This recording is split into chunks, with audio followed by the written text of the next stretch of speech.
Doutor, queria começar te perguntando exatamente isso, assim, o que é a pressão alta? A pressão alta é uma doença? O que é a pressão alta?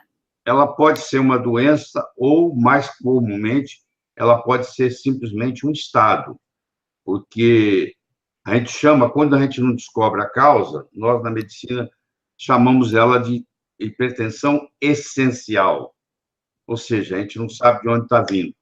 Mas, à medida que a gente aprofunda no estudo, cada vez mais, a gente vai vendo que existem inúmeras causas, que nós vamos poder discutir aqui hoje, e essas causas, se forem resolvidas, a pessoa pode até deixar de ser hipertensa. Eu digo pode até deixar, que ela, se ela já é hipertensa por muito tempo, ela muda a estrutura do vaso. Então, mesmo que tirando a causa, agora o vaso já está lesado e contribui na manutenção da pressão alta, entendeu? Entendi, doutor. E aí, doutor, assim, pelo menos aqui nas suas redes sociais oficiais, apareceu bastante, né, o número de pedidos sobre esse assunto da hipertensão. Mas no Brasil também há uma prevalência muito grande de casos, doutor? A estatística brasileira não é muito correta, você sabe disso, né? Deixa a desejar. Mas, até onde a gente tem acesso, em torno de 25, 26% da população adulta brasileira tem um certo nível de pressão alta, entendeu? Em torno de 20, um em cada 4 brasileiros adultos, vamos pôr assim. Mas, se você for ver uma faixa etária, por exemplo, de mais de 65 anos, 65% dos brasileiros com mais de 65 anos são hipertensos. Se você vai para uma faixa acima de 77%, acima de 77 anos, 77%. Então, esse número é fácil de guardar. Acima de 65 anos, a prevalência é de 65%. Acima de 77 anos, a prevalência é 77%.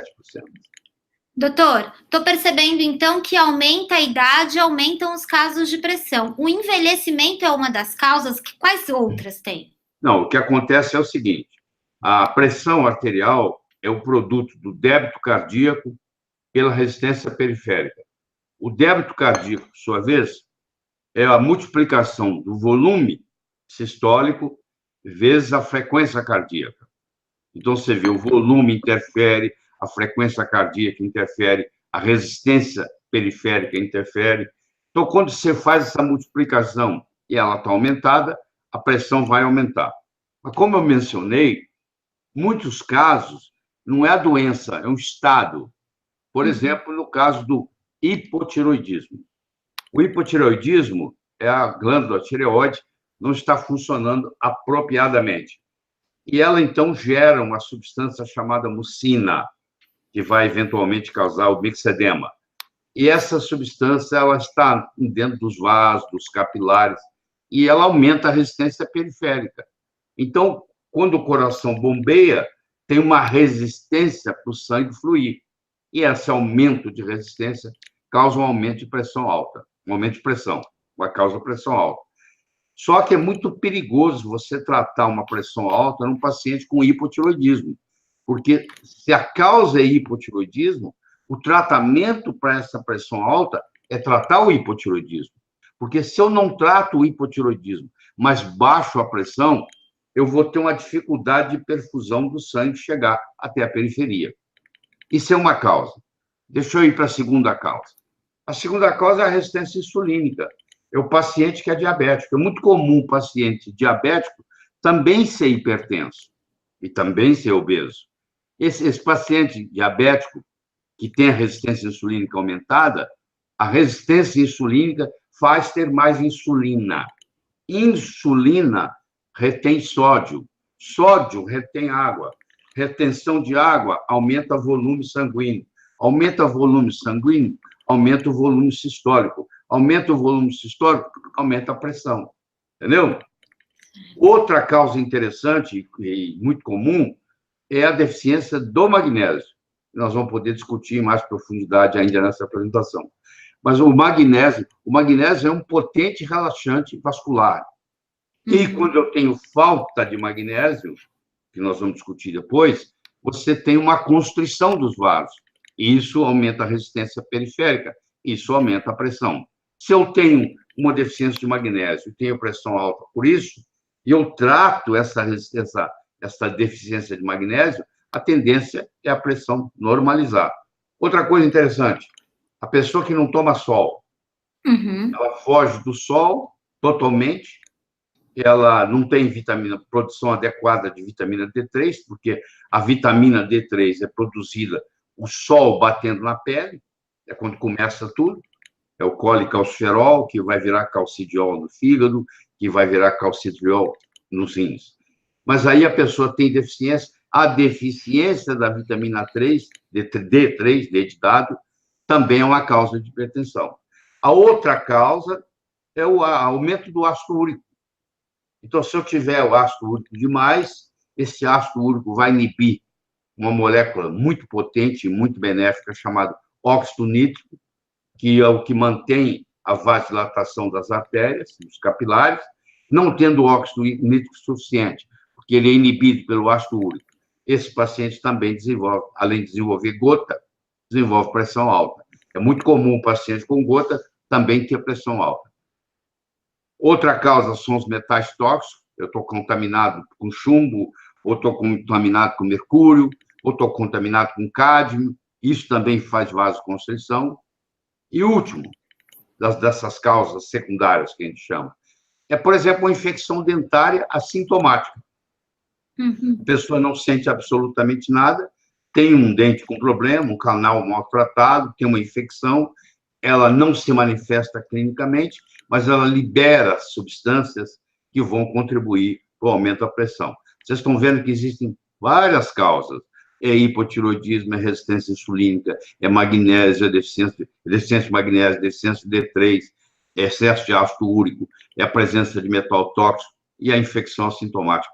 Tudo isso pode levar. Ou pode haver uma combinação desses fatores também, né? Nada impede da pessoa ter um hipotiroidismo e ter um metal tóxico. Entendeu?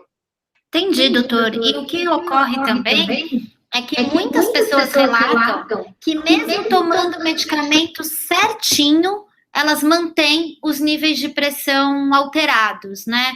Nem todo mundo tem a pressão controlada. Eu diria que em torno de 40% dos pacientes sendo tratados ainda deixam a desejar. Tá? Os números não ficam como o médico gostaria que ficasse. E talvez um dos motivos seja esse, doutor, porque essas causas secundárias não são tratadas, doutor? Pode ser sim, as causas.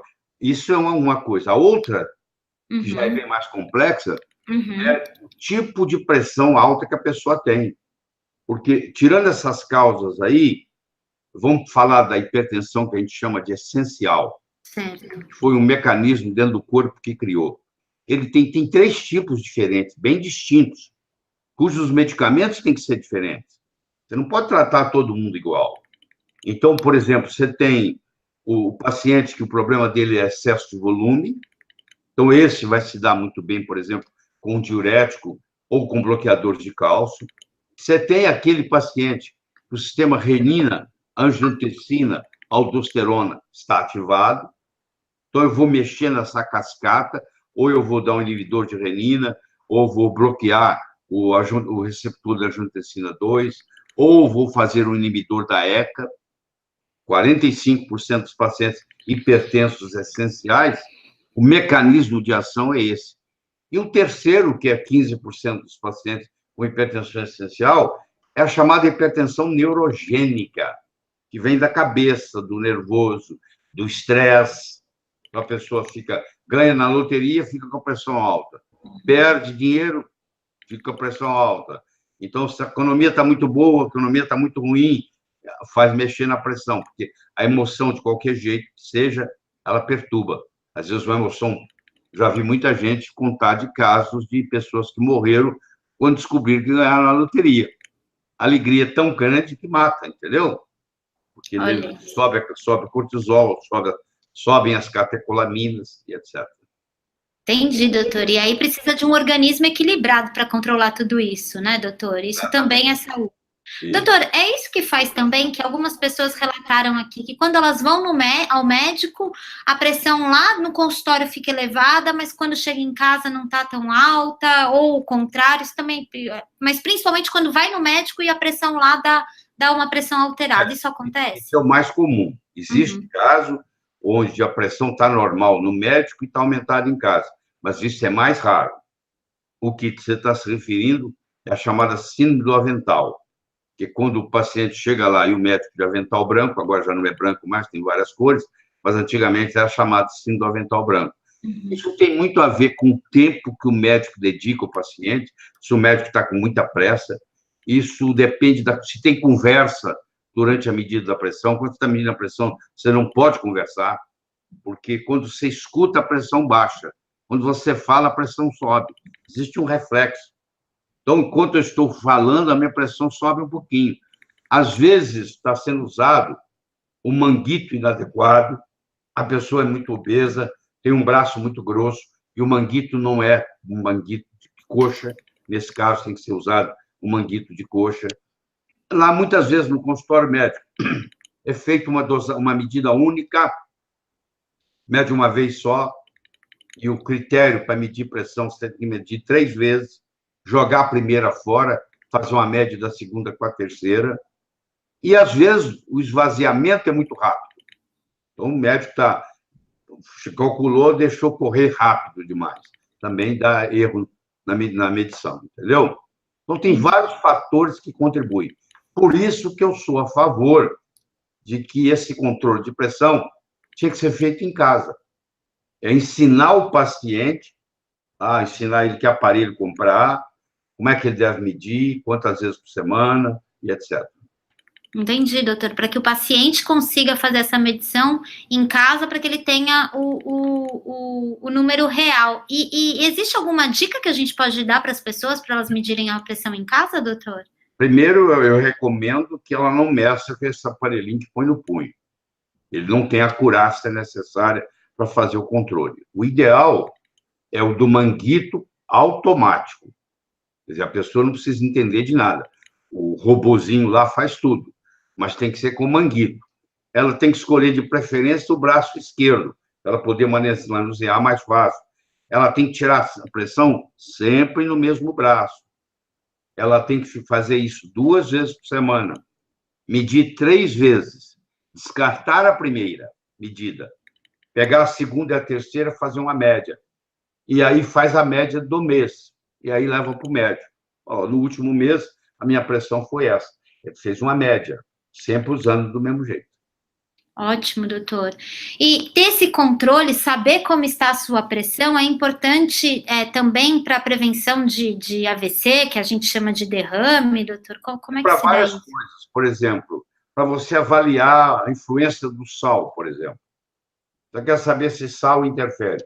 Só 30% dos hipertensos têm alguma sensibilidade ao sal. 70% não faria diferença nenhuma. Você pode descobrir se você é desse caso. Porque se você mediu a pressão hoje, direitinho, aí amanhã você mediu direitinho, igual o de hoje, aí você come sal e depois da manhã ela está aumentada, e depois você para o sal, ela cai, ou não precisa ser só sal, pode ser álcool. O próprio paciente sabe, se ele tomar uma taça de vinho, se vai aumentar, baixar a pressão dele. Ou café. Isso que eu ia perguntar, o café muito me interessa, porque eu tomo bastante café, doutor. Sim.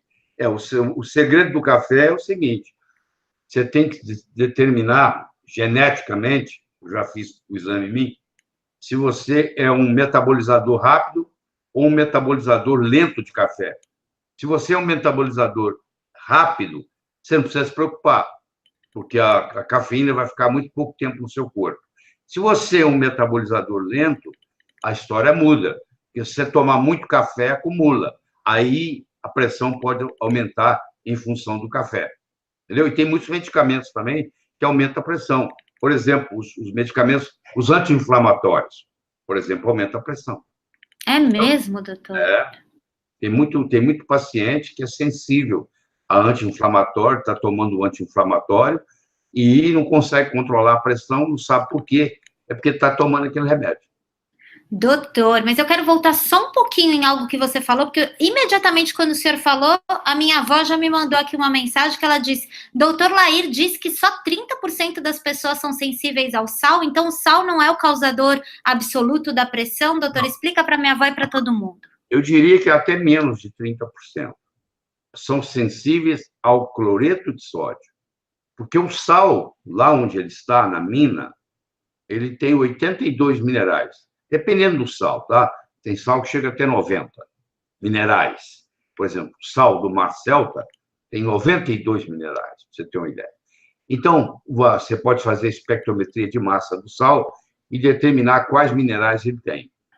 Então, o que? A pessoa pega lá os 84 minerais e faz virar 2. Elimina 82.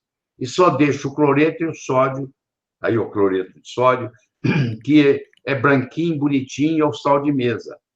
Só que para chegar aí, precisou de detergente, precisou uma série de coisas. Então, tem resíduos ali que vão prejudicar. O que estou querendo dizer é que existe uma diferença muito grande entre o sal refinado e o sal integral. Às vezes, o sal refinado te faz mal. Dificilmente o sal integral vai te fazer mal. Você pode usar o sal integral do mar. A costa brasileira tem muito sal bom, tem muitas empresas boas no Brasil, eu não vou falar nome de nenhuma, mas tem muitas. Você pode usar o sal do Mar Celta, que é conhecido no mundo inteiro como um dos melhores, e você pode usar até o sal rosa do Himalaia. Tem muita conversa fiada na internet de quem não sabe.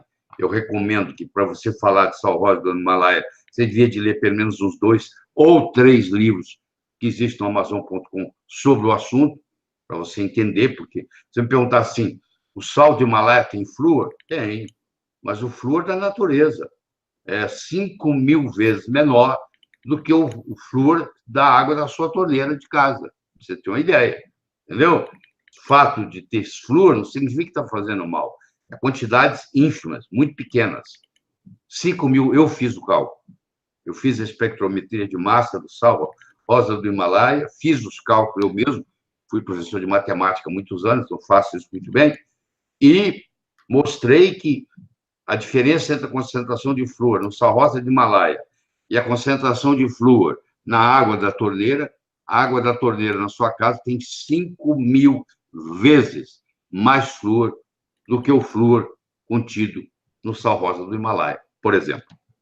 Nossa, doutor, então, se as pessoas fizerem uma simples substituição, né, entre o sal branco, que o senhor falou que tem todo esse processo aí para ele ficar branquinho desse jeito, pelo sal integral, elas já estão contribuindo para controlar a pressão delas, doutor? Algumas delas têm até problema, porque controla tanto que o remédio que está tomando começa a fazer mal, baixar a pressão demais. Pra você ter uma ideia, porque o sal integral, ele tem magnésio, que nós vamos discutir daqui a pouco, ele tem potássio. Então, quando eu tenho uma sudorese, quando eu estou suando, eu estou perdendo potássio, mas eu estou perdendo magnésio também. Então, quando eu faço sal integral, eu faço reposição de magnésio, eu faço reposição de potássio, entendeu? E com isso contribui para baixar a pressão. Doutor, a gente já está chegando aqui em 22 minutos dessa nossa conversa. O senhor falou para mim que a gente teria só 30 minutos e está todo mundo pedindo muito magnésio, porque o magnésio, ele realmente tem sido muito estudado, né, doutor? Não sei se com a dedicação que o assunto merece. Eu sei que o senhor se dedica a isso. O magnésio, ele pode ser um bom, vamos chamar, remédio natural para a pressão, doutor? Pode ser sim. Ele é um potente relaxante vascular, ele é um potente antiarrítmico, ele estimula, trata a insônia, porque ele estimula a produção de melatonina, ele é muito interessante em pacientes com epilepsia, porque ele tem uma ação também anticonvulsivante, e o magnésio, nós estamos aqui por causa do magnésio, porque o magnésio surgiu lá 2,7 bilhões de anos atrás, quando surgiu o cloroplasto, que tem a capacidade de produzir a clorofila, que vai fazer a fotossíntese, vai tirar o gás carbônico do meio ambiente, vai jogar oxigênio. Foi quando começou a fase aeróbica do planeta Terra.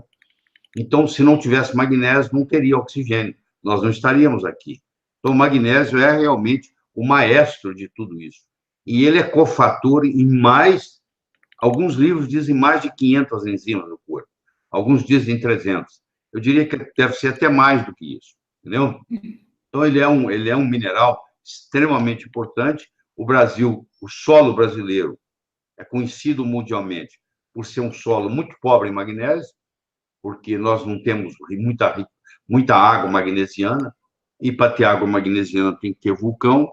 Nós, felizmente, não temos vulcões, mas também vamos pagar um preço por isso. Vamos ter menos água magnesiana e vamos ter menos magnésio no solo.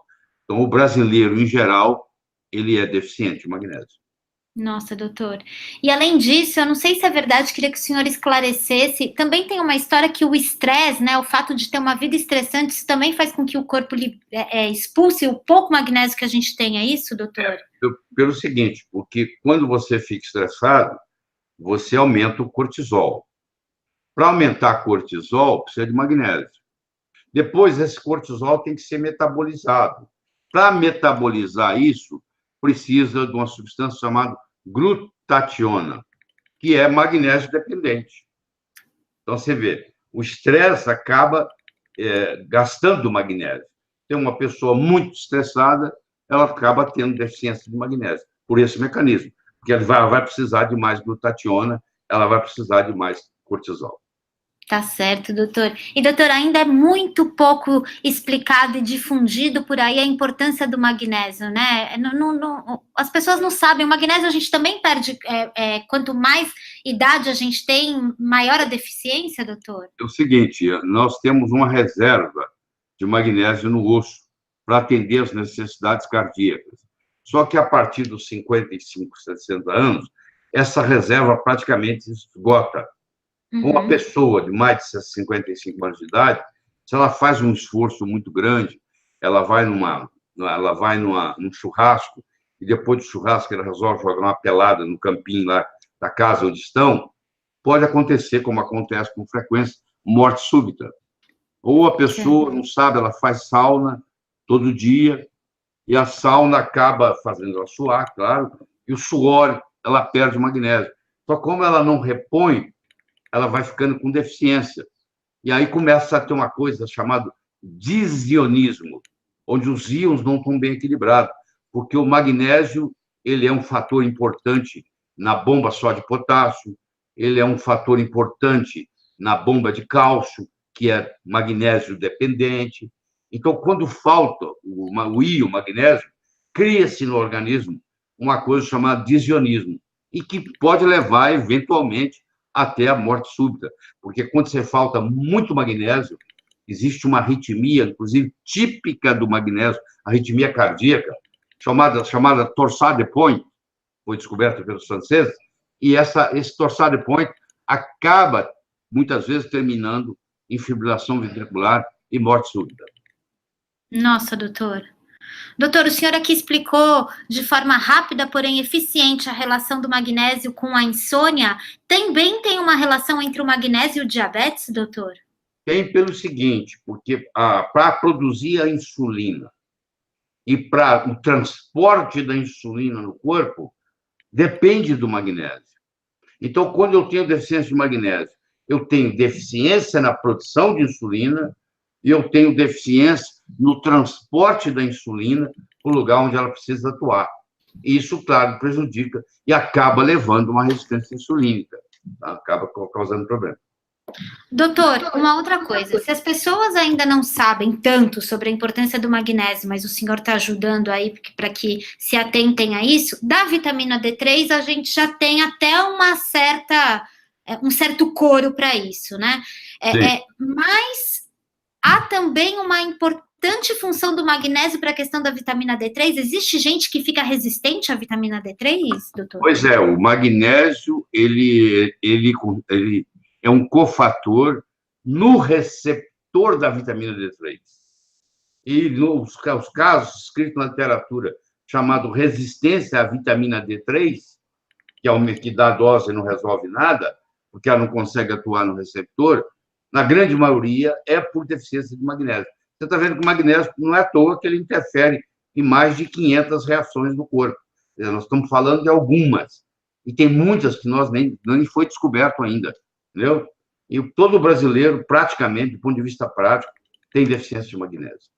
Tá certo, doutor. Eu queria muito agradecer o seu tempo e dizer para você que está com sabor de quero mais aí do outro lado, é simples, é fácil e é rápido.